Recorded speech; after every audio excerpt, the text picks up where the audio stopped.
queridos irmãos, estamos iniciando o programa Atualidade Espírita desta semana.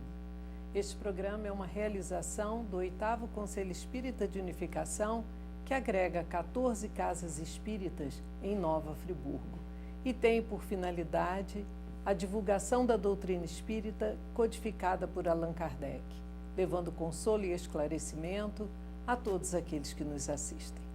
Nossa convidada de hoje é a nossa querida irmã Janice Sampaio, lá da Casa Espírita Allan Kardec de Lumiar.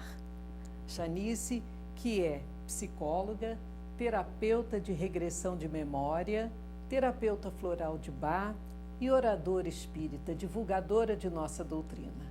Seja bem-vinda, Janice, mais uma vez ao programa Atualidade Espírita. Eu que agradeço a oportunidade de trabalho e de estar aqui novamente nesse estúdio, onde tantas bênçãos são espalhadas através desse programa, que tem por finalidade levar a doutrina espírita, que esclarece, que consola a todos os irmãos que nos assistem.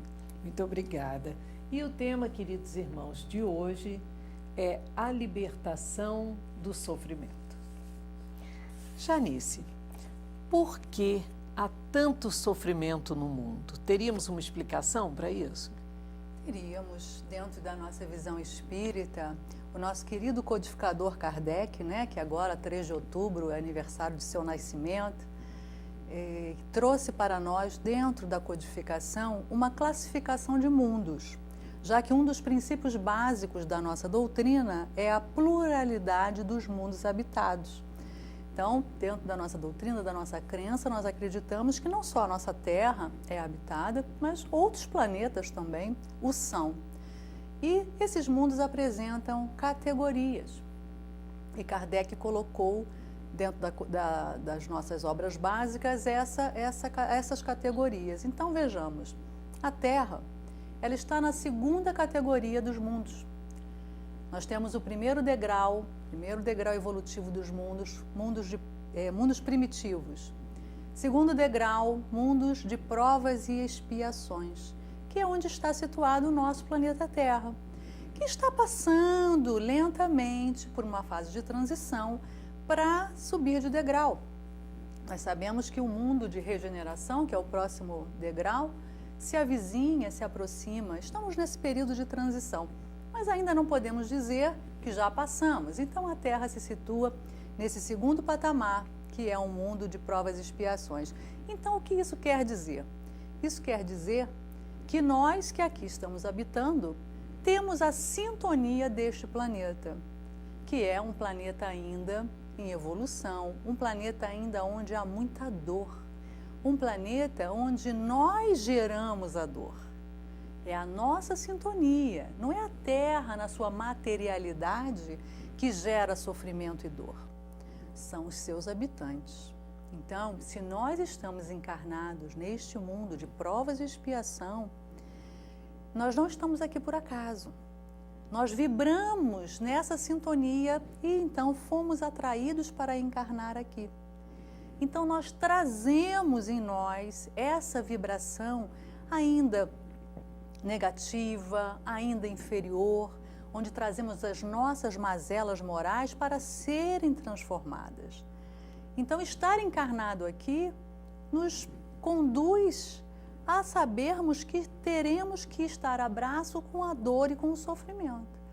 Então, é por isso que nós vemos a maioria das pessoas lidando com o seu sofrimento. De uma forma ou de outra, todos sofrem, de alguma maneira, Exatamente. E saber como passar por isso é que é o nosso grande desafio, porque nós não precisamos sofrer. Embora estejamos nessa sintonia, a nossa grande descoberta será saber passar por tudo que temos que passar e nos libertarmos do sofrimento, porque isso é possível. Muito bem. Algumas pessoas, Janice, e também algumas religiões, veem o sofrimento como um castigo divino. Não mereço isso, não sei por que estou passando, sendo castigado, ouvimos dizer, Como a doutrina espírita vê esse sofrimento? Pois é, aí nós vamos também nos reportar a um outro dos 5 princípios básicos da nossa doutrina, que é exatamente a lei de causa e efeito.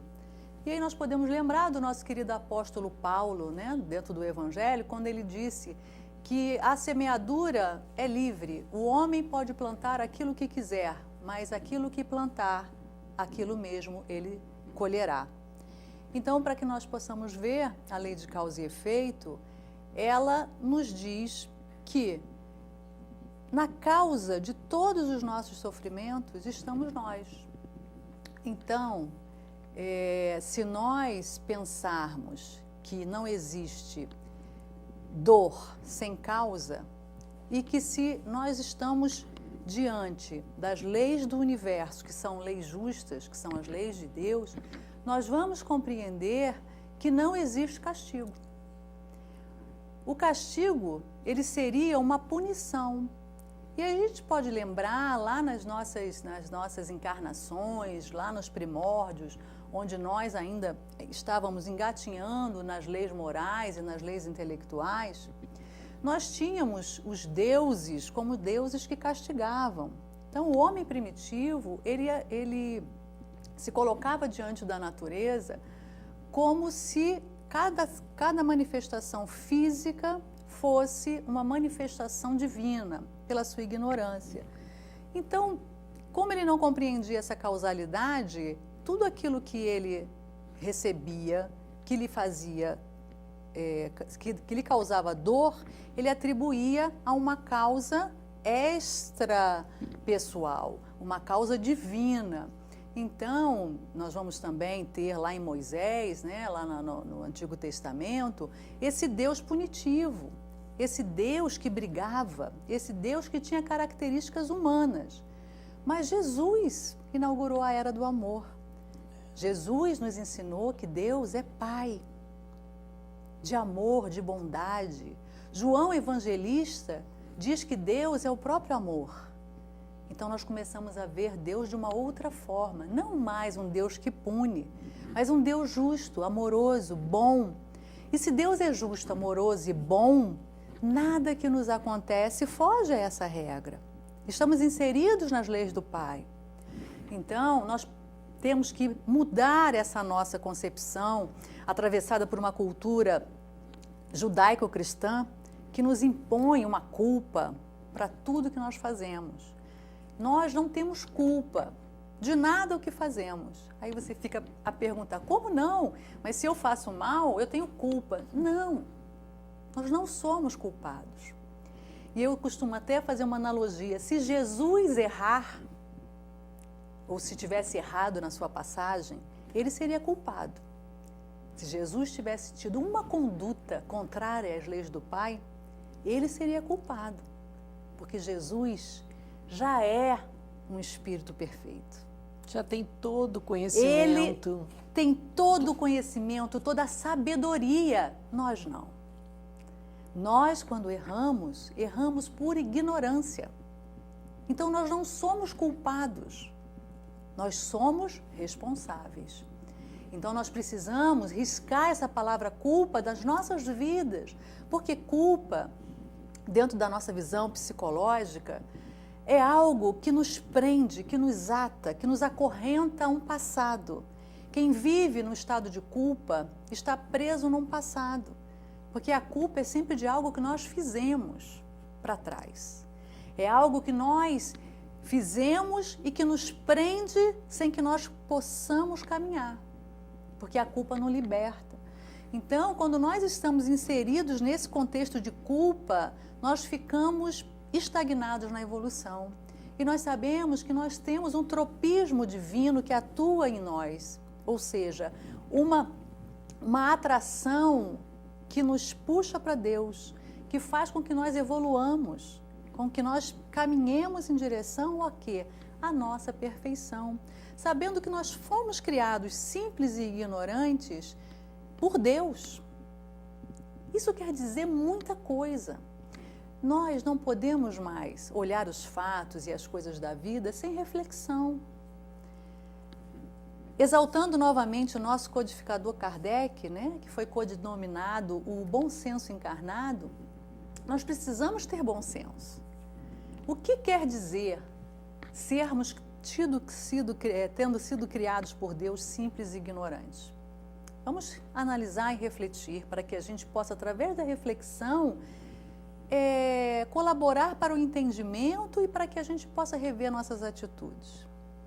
Quando Deus nos criou simples e ignorantes, como é um dos atributos de Deus? A onipotência, não é mesmo, Kátia? Se Ele é onipotente, Ele pode tudo.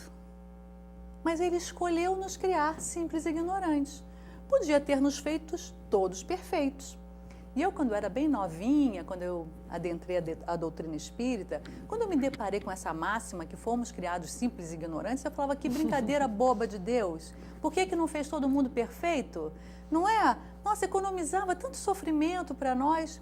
Mas logo depois eu fui a compreender, através do estudo da doutrina e também com o espírito Leon Denis, numa de suas obras, que nós, seres humanos, Deus, conhecendo a nossa essência, porque somos criação dele, sabia que nós só damos valor àquilo que conquistamos com esforço. Então, nós somos co-criadores com o Pai. Isso nos fortalece. Isso faz com que nós tenhamos uma autoestima elevada, porque quando nós vencemos a nós mesmos, quando nós conseguimos um avanço moral, quando nós conseguimos deter uma maledicência, quando nós conseguimos deter um sentimento ruim, transformar num bom, não nos vingarmos de alguém, e isso a duras penas, nós nos sentimos fortalecidos, nós nos sentimos valorizados. Então Deus, conhecendo isso, nos fez simples e ignorantes, para que nós evoluíssemos conforme o nosso crescimento e o nosso caminhar. E o que isso quer dizer com relação à culpa? Porque se Deus assim nos fez, Ele conta com os nossos tropeços, com os nossos erros e os nossos acertos. Deus não tem pressa para nós chegarmos ao seu seio. Ele vai nos esperar com os braços abertos, com seu amor inefável, pelo tempo que nós quisermos ou conseguirmos chegar até Ele. Então, quando nós erramos, Deus não fica triste, como muitos acham. Deus não fica chateado. Não. Deus fica percebendo, assim como nós. Quando um filho nosso, pequenininho, começa a andar, né? Agora estou na fase dos netos, já aprenderam a andar também. Daqui a pouco eu vou começar a ver os primeiros passos dos bisnetos, espero eu. Ainda está longe. Mas quando começa a andar, né, os pequeninos que caem, será que a gente se chateia? Não, tem a maior compreensão. Né? A gente acha bonitinho e incentiva para que ele levante e dê mais um passo. Assim que Deus faz conosco. Então Ele não se chateia, Ele não nos castiga, Ele não se entristece, Ele apenas observa algo que é inerente à própria caminhada evolutiva, que faz parte de nós. Então, quando nós erramos, a maioria de nós erra achando que está acertando. Quando nós tomamos esta ou aquela decisão, a gente não fala assim, eu sei que está errado, mas eu vou fazer assim mesmo. Não, naquele momento, aquela atitude nos parece a mais acertada, nos parece a mais coerente e a gente faz. Por quê? Porque ainda somos imperfeitos. O que nós precisamos é ser responsáveis, porque culpados nós não somos. E como é que age o responsável quando percebe que errou? Se desculpa e conserta e refaz a rota, porque nós só evoluímos à medida que nos lançamos. Quem é que não erra? Quem nada faz. Não é assim? Só aquele que se estagna na sua posição evolutiva é que não erra. Porque todos nós que estamos buscando evoluir, que estamos buscando o crescimento moral, espiritual e intelectual, nós vamos errar. Porque o conhecimento se adquire através do ensaio de erros e acertos. E o crescimento também, né? Exatamente. Então, o que acontece quando nós tomamos uma atitude qualquer? Nós temos 50% de chance de ter acertado e 50% de ter errado. Se somos cuidadosos, verificamos, né? Procuramos colocar as máximas da nossa doutrina em prática. Uma delas é fazer ao próximo aquilo que gostaríamos que o próximo nos fizesse, mas mesmo assim, às vezes, a gente erra. Porque somos pessoas individuais, diferentes. Às vezes, aquilo que eu gostaria que fizesse para mim, o outro não vai gostar que se faça a ele. Então, ainda assim, a gente está sujeito a errar, mesmo tomando todos os cuidados, mesmo se colocando no lugar do outro, nós estamos arriscando a errar. E precisamos, o quê? Nos lançar. Então, vamos errar muitas vezes.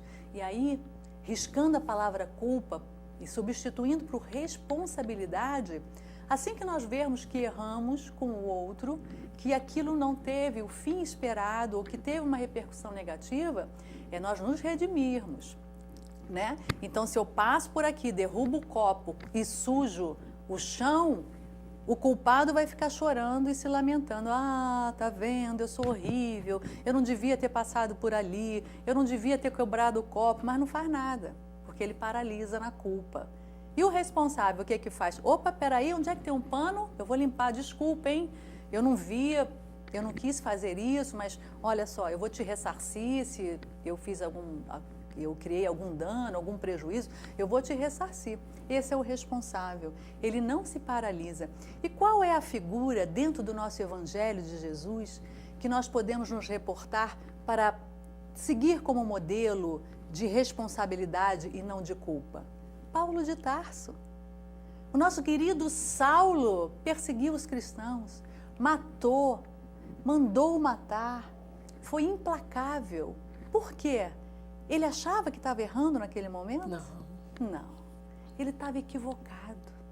Assim que ele percebeu o seu equívoco, ele não foi para casa chorar, nem se lamentar. Meu Deus, o que é que eu fiz com Cristo? Olha só. Não.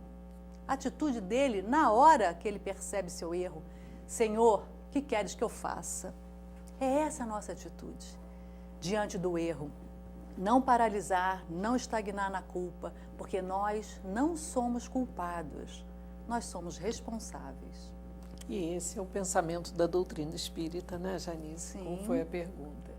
Janice, estaria o ser humano, então, na gênese de todo o sofrimento pelo qual ele passa?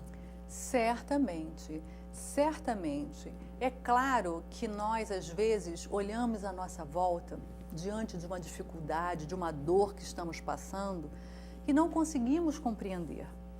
Mesmo até, às vezes, nos deparando com a dor alheia. Todos nós conhecemos alguém que, à primeira vista, é uma pessoa boa, é uma pessoa benevolente, humilde e passa por dores atrozes. E nós podemos olhar aquilo com alguma desconfiança. Nossa, que injustiça, né? Mas se nós sabemos, se nós cremos em Deus, como eu falei anteriormente, e cremos que Deus é bom e justo, não existe nada que nos aconteça que nós não tenhamos dado causa. De alguma forma, nós estamos na raiz desse problema. Só que muitas vezes nós não conseguimos enxergar, porque nós estamos sempre a buscar a justificativa do que nos acontece, principalmente do que nos incomoda, das nossas dores, no outro. Em geral, quando a coisa é boa, nós nos colocamos na raiz na causa. Não, olha só, eu consegui isso, consegui aquilo, porque eu sou isso, eu sou aquilo. Em geral, é assim que a gente se coloca. Quando aquilo é negativo, nós colocamos a culpa no outro. Encontramos logo algum culpado, né? Exatamente. Então, nós, estou aqui, meu ambiente, por exemplo, meu ambiente de trabalho é horrível, é um ambiente onde eu chego, é um ambiente negativo, porque o meu chefe me persegue, o meu chefe não é compreensivo, ele é uma pessoa estressada, ou então, não, porque eu tenho uma colega de trabalho que é invejosa, quando chega, ela me olha, chega a me dar um arrepio, já começa a ficar mal, não é assim? Ou então, não, como é que eu posso viver bem dentro da minha casa? Porque o meu marido é intolerante, ou a minha esposa é isso, ou é aquilo. Então, Kátia, enquanto nós estivermos justificando os nossos sofrimentos do lado de fora, fica difícil nós resolvermos. E, em geral, essa é a postura do acomodado. Aquele que está se comprazendo em estagnar na evolução. Nós que já percebemos que precisamos evoluir, a primeira coisa que nós precisamos entender é que não existe o de fora, tudo que nos acontece, nós precisamos olhar para dentro.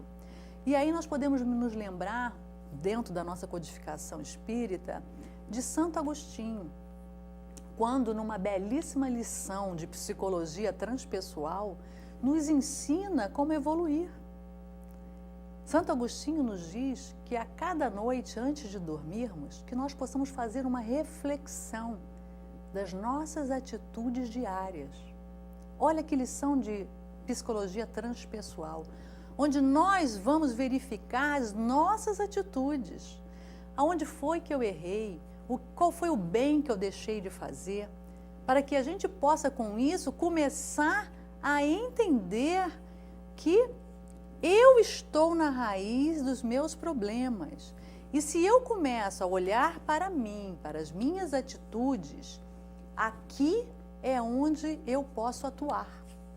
Então eu preciso sair dessa atitude acomodada, de culpar os outros, de colocar sempre a culpa no mundo, em Deus, nas pessoas e trazer a responsabilidade para mim. Opa, mas espera aí, né? É que nem eu costumo fazer com os meus pacientes. Nas primeiras sessões, o paciente quando chega lá na clínica, né, a primeira queixa dele é do mundo. A minha mãe, meu marido, meu filho, a minha sogra, o meu chefe.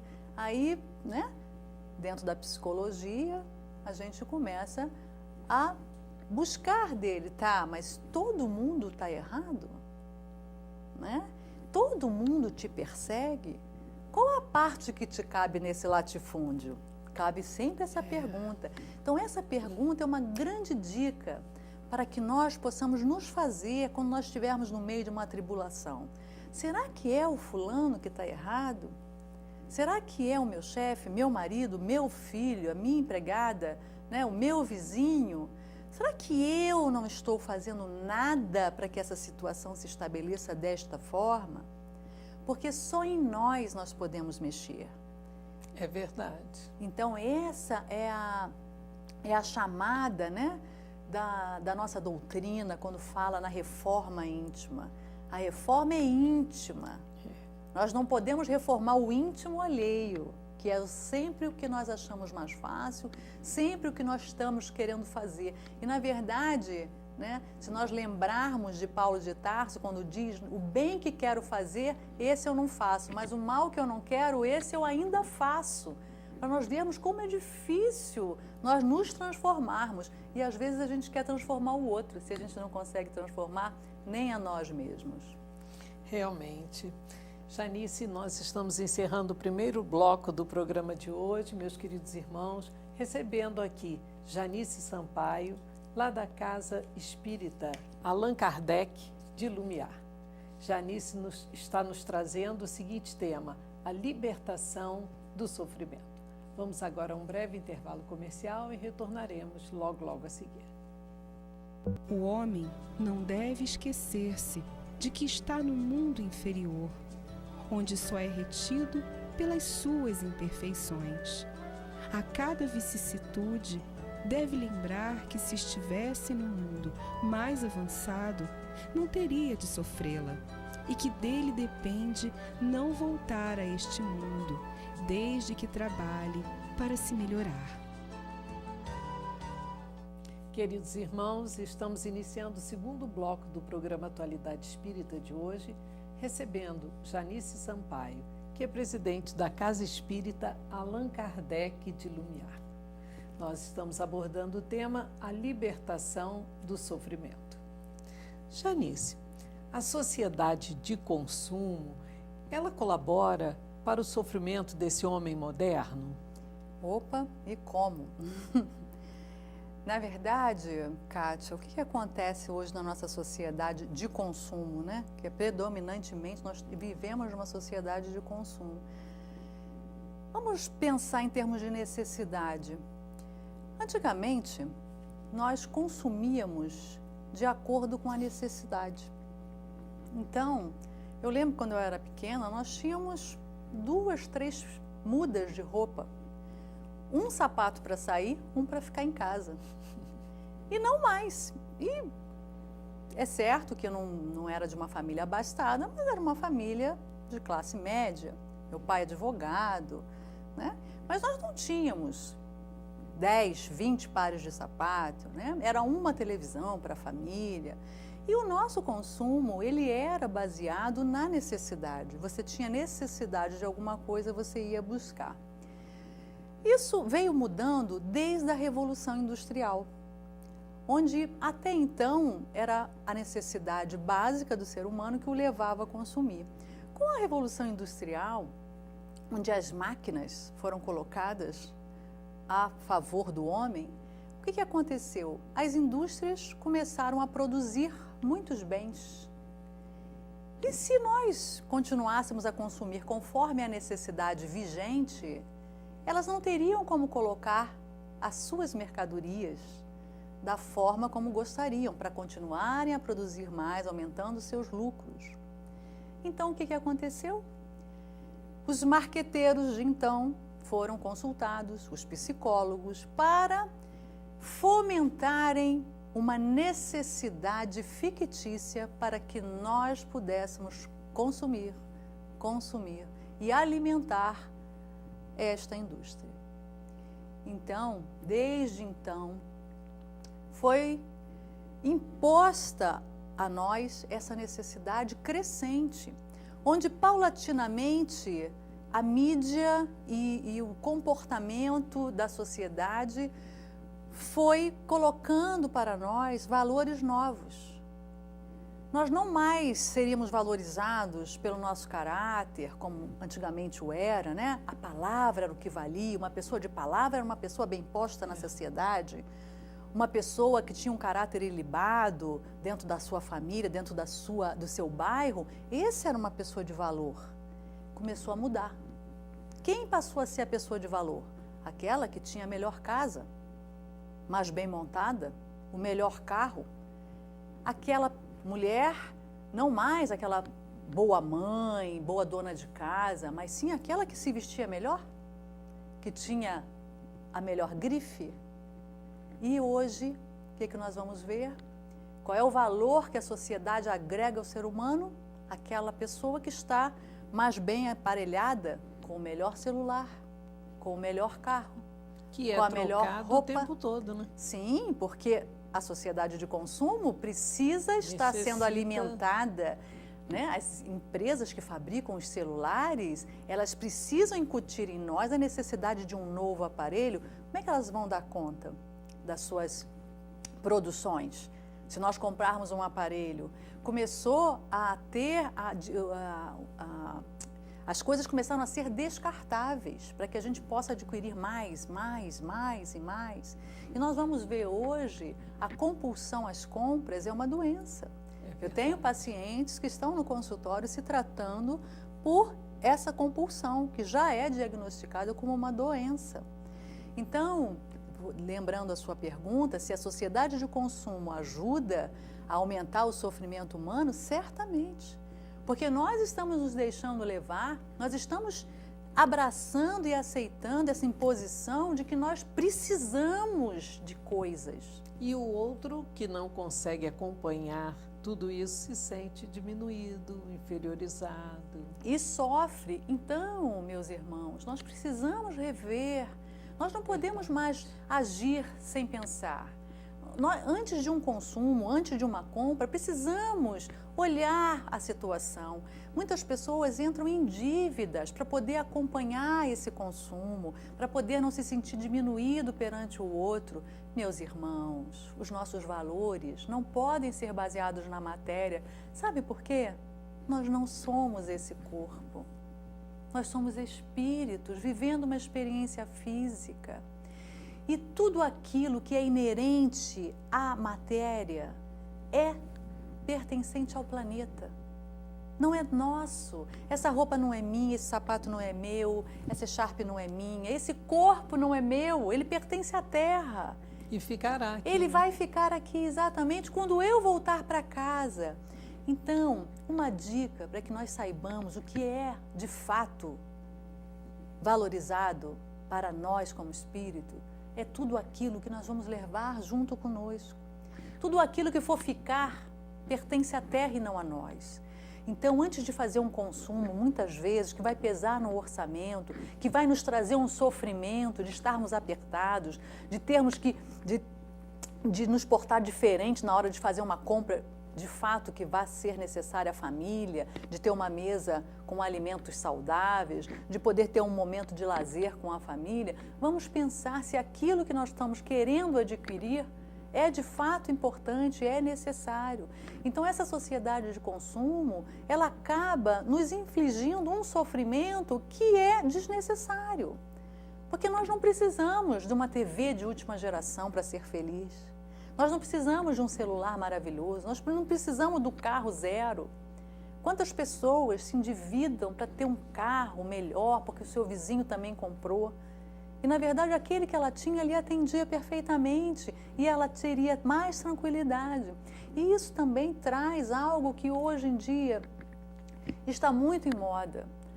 O trabalho, meus irmãos, ele é uma ferramenta para que nós possamos ir, ganhar o sustento para trazer um bem-estar para a família.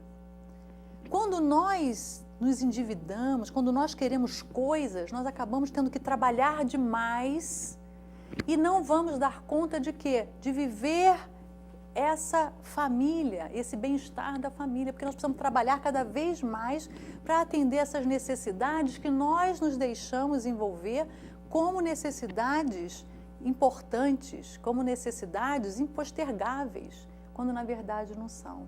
Então, às vezes, mais vale o seu filho não ter aquele brinquedo de última geração, ou aquele celular, ou aquele tablet, mas ter a sua presença, ter o seu carinho. Mais vale você pegar o seu filho e dar uma volta no parque do que levá-lo para a Disney e depois não saber como vai pagar e ter irritação dentro de casa e não ter paciência para dar um carinho para o seu filho, para escutar um desabafo, porque você está estressado porque não sabe como vai pagar as contas no final do mês. Então, a sociedade de consumo, nós precisamos ter muito cuidado, lembrando sempre que o bom senso, ele tem que estar sempre permeando as nossas atitudes, para que a gente possa viver com menos sofrimento. Porque alguns sofrimentos nós não podemos evitar, mas se nós estivermos atentos, principalmente compreendermos que somos espíritos, e isso quer dizer que nós precisamos nos lembrar do nosso Mestre Jesus, quando disse: buscai primeiro o reino dos céus, que tudo mais vos será acrescentado. Porque somos espíritos. Buscar o reino dos céus é nos lembrarmos dessa nossa filiação divina, que não somos esse corpo atuante na matéria. Nós temos esse corpo para atuar na matéria, mas para aprendermos, para evoluirmos, para nos desapegarmos desses valores transitórios. E isso sim, meus irmãos, quando nós buscarmos o reino dos céus, antes de buscar o reino da terra, nós estaremos evitando, nós estaremos nos libertando do sofrimento. Muito bem, Janice. E qual seria a forma, então, do ser humano se livrar desse sofrimento? Seria colocar em prática essas máximas trazidas pelo Mestre Jesus e acrescentadas aqui com a doutrina espírita, não é mesmo? Certamente. E aí nós podemos lembrar do Evangelho de Jesus. Muitas pessoas se referem a Evangelho como sendo um livro, né? Para nós espíritas, o Evangelho segundo o Espiritismo. Para os cristãos católicos, a Bíblia.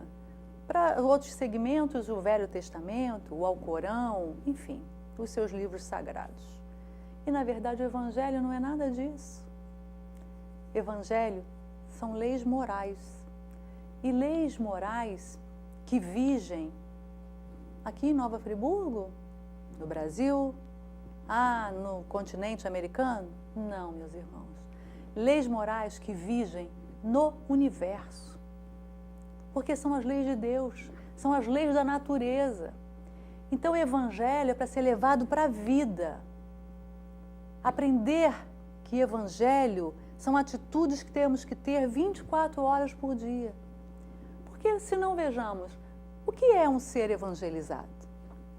Ah, é uma pessoa que é religiosa e que vai para a igreja? Não, eu conheço muitos ateus que são evangelizados.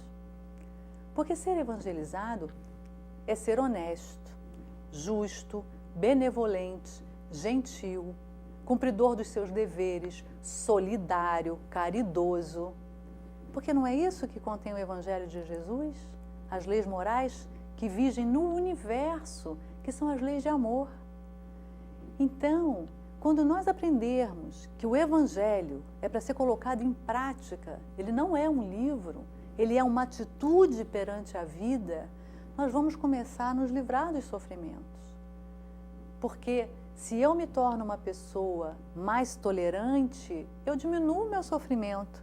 Porque quantas vezes é a nossa intolerância que nos faz sofrer, por exemplo, diante do diferente. Eu vejo um diferente que pensa diferente e aquilo me faz sofrer, porque eu acho que ele tem que ter uma atitude A ou B coerente com a minha visão. E a intolerância me faz sofrer. Então, se eu me torno uma pessoa evangelizada e com isso uma pessoa tolerante, aquilo passa a não me fazer mais mal. Então, veja que isso vai transformando a minha vida. O Evangelho, ele entra em nós como uma ferramenta transformadora. Se eu não consigo ainda amar como Jesus nos concita, eu posso ser mais gentil. E a nossa querida irmã Sheila nos diz que o amor começa pela gentileza. Se eu não sou capaz de olhar para um ser e amá-lo, porque eu ainda sou muito inferior, mas eu posso olhar para ele e tentar compreendê-lo e ser gentil e ter uma atitude de amorosidade, de gratidão. Então é isso que está nos faltando. É olhar para o Evangelho de Jesus como uma atitude para a vida e não para que nós exercitemos quando vamos à casa espírita, como vamos à igreja, quando vamos à sinagoga. Aí quando nós entramos num templo religioso, aí a gente se transforma. Aí escuta coisas bonitas, se depara com todas aquelas leis que ali estão e acha bonito e acha lindo e se sente bem ali. Mas não é capaz de levar consigo. Entra por um ouvido e sai pelo outro. E com isso nós vamos repetindo as mesmas atitudes. E é isso que nós não podemos mais. Se nós somos forçados a evoluir pelo esse tropismo divino que nos puxa, né? Que nos atrai, que nós vamos ter que evoluir querendo ou não, por que nós não vamos ajudar a esse tropismo, fazendo a nossa parte? E nós que somos reencarnacionistas, nós sabemos que muitas oportunidades nos serão dadas. Certamente que sim. Nós teremos muitas encarnações para evoluir, mas, meus irmãos, antes de reencarnarmos para essa experiência que estamos vivendo hoje, nós certamente fizemos um plano reencarnatório, onde nós nos comprometemos a mudar. Nós nos comprometemos a fazer diferente. Para eu estar aqui, hoje, encarnada, eu me comprometi na espiritualidade, antes dessa encarnação, de que eu ia trabalhar as minhas mazelas morais, o meu egoísmo, a minha vaidade, o meu orgulho, a minha prepotência. E por isso me foi dada essa oportunidade. Porque se eu tivesse dito lá, antes de vir, não, eu quero ir, mas eu quero fazer as mesmas coisas, eu vou ser igual à última encarnação, não teriam me dado essa chance. Para eu estar aqui, para você estar aí, alguém deixou de encarnar. E porque acreditaram em nós, acreditaram que nós viríamos fazer diferente. E quando nós voltarmos para casa, que é o mundo espiritual, nós teremos que dar conta às nossas consciências. E se nós não tivermos aproveitado esta oportunidade bendita da encarnação para nos evangelizar, para fazer diferente, para pegar pelo menos um defeito e transformar, nós ficaremos muito frustrados e decepcionados com nós mesmos, com as nossas consciências. E teremos outra chance, outra oportunidade? Claro que teremos, mas igual a essa, não mais. Porque tudo aquilo que nós não valorizamos, nós precisamos perder para poder valorizar. Então pode ser que nós nasçamos em países onde, por exemplo, a mulher é inferiorizada, onde nós não poderemos ter livre expressão das nossas religiosidades, onde nós passaremos fome e privação, não sabemos. Então, meus irmãos, está na hora de trazer Jesus para o nosso dia a dia. Ele que aqui veio se imolar por nós, para exemplificar a forma de viver. Então, façamos a nossa parte, que nós possamos ser seres evangelizados no dia a dia. Sejamos aquilo que nós queremos que o nosso próximo seja para nós. Mais gentis, mais tolerantes, mais amáveis, enfim, que nós possamos ser cristãos. Janice, nós agradecemos muito sua presença, hoje nos trazendo esse tema maravilhoso, um tema que é fundamental a cada um de nós. Muito obrigada por essas palavras, por esses ensinamentos do Mestre que você nos trouxe. Eu é que agradeço a oportunidade.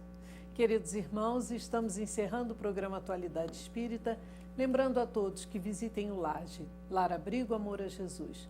Lá vivem 80 idosos que necessitam do nosso amor, da nossa presença, da nossa caridade. Visitem também a Banca do Livro Espírita, situada na Avenida Alberto Braune, quase esquina de Augusto Cardoso. Encontraremos lá exemplares de nossa doutrina, sempre com aqueles precinhos bem interessantes. Tenham todos uma semana muito feliz, de muita paz, com Deus nosso Pai, nos amparando sempre, e Jesus, Mestre amigo, sempre ao nosso lado. Até o próximo programa.